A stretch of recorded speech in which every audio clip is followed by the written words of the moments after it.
माई माई हम स्कूल से आ गए ने। माई कहाँ बाड़ू माई? हमरा भूख लागल बा, कुछ दाना खाए के। माई हमार केने बिया लौकते नहीं खे। अच्छा एने बिया। ए माई सुना ना, हमरा के भूख लागल बा, खाना दो ना। ए माई काहे नहीं उठल? अरे तारा तो बहुत तेज बुखार बा। रुका माई, हम डॉक्टर के अभी बुला के ले आओ तनी। ए डॉक्टर साहब चलिए ना, हमरा माई के बहुत तेज बुखार बा। क्या बोल रहे हो? तुम्हारा मम्मी का तबीयत खराब है? अच्छा ठीक है, मैं चलता हूँ जल्दी। चलो चलिए। ए डॉक्टर साहब देखी ना, हमरा माई के हाथ कितना गरम बा, तनी देखी ना।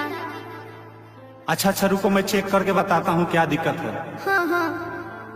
अरे तुम्हारा मम्मी का तो बहुत सीरियस तबीयत खराब है, इनको एडमिट कराना पड़ेगा। ठीक बा जल्दी करो। बहुत ज्यादा पैसा लगेगा, तुम पैसे का इंतजाम करो और इनको फटाफट एडमिट कराओ। हाँ, हम जाता नहीं, पैसा के इंतजाम करें, इनकरा के हुआ एडमिट करी।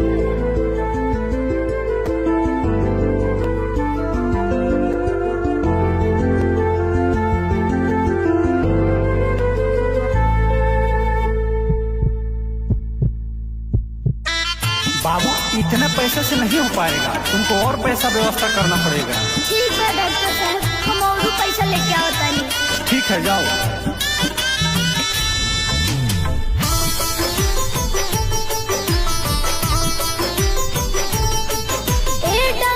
साहेब भइल का बा, माई के बताई।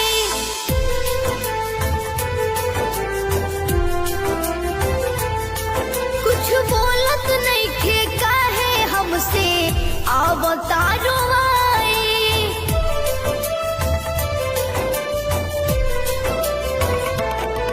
ए डॉक्टर साहेब भइल का बा, माई के बताई। कुछ बोलत नहीं खे, काहे हमसे अवतारो आई।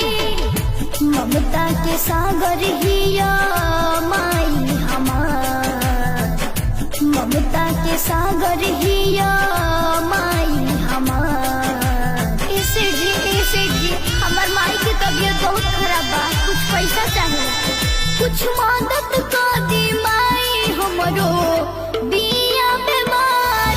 कुछ मदद कर दी माई हमरो बिया बीमार।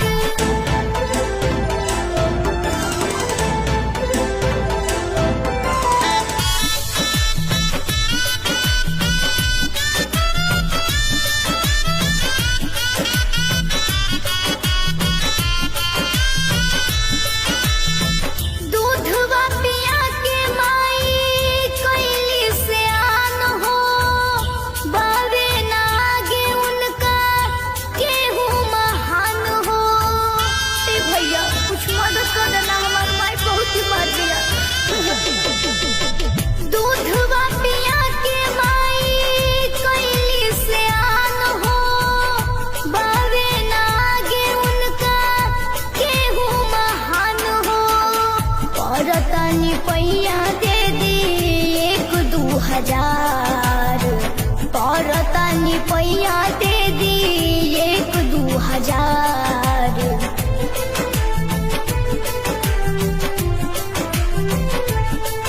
कुछ मदद कर दी माई हमरो बिया बीमार।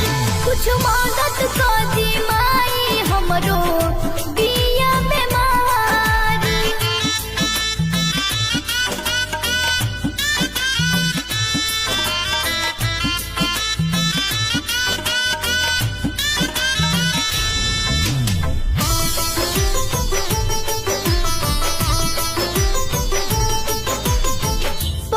पाटीदार नाही केहू बा सहारा, बानी गरीब हम दुखिया बेचारा।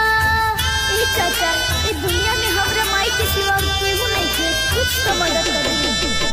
पाटीदार नाही केहू बा सहारा, बानी गरीब हम दुखिया बेचारा।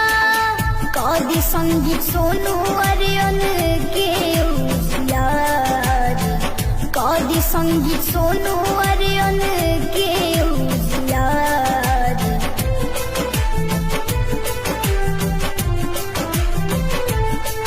कुछ मदद कर दी माई हमरो बिया बीमार।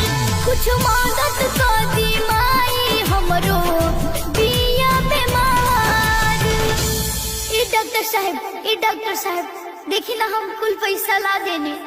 बाबू अब तुम बहुत लेट कर चुके हो, तुम्हारी मम्मी इस दुनिया में अब नहीं रही। का ना ऐसा कबो ना हो सकेला, हमार माई हमरा के छोड़ के कबो ना जा सकेली। माई ना, माई माई